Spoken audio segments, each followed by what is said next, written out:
ముఖ్యంగా ఈ press meet పెట్టడానికి కారణం ఏమిటంటే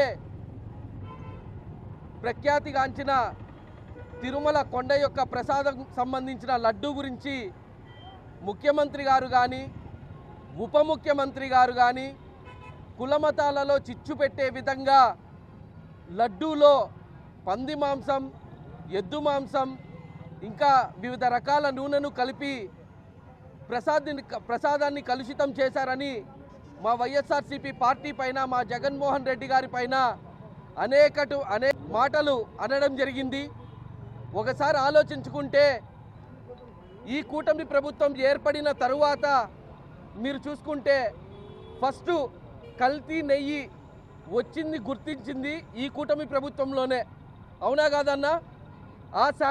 ఆ నెయ్యిని శాంపుల్స్కి పంపించింది ఈ కూటమి ప్రభుత్వమే. దాంట్లో పంది కొవ్వు, ఇంకో వివిధ రకాల కొవ్వులు ఉన్నాయని గుర్తించింది ఈ కూటమి ప్రభుత్వమే. సో నేను అనేది ఏంటంటే, ఎవరి ప్రభుత్వంలో తప్పు జరిగిందని అనుకుంటున్నారు?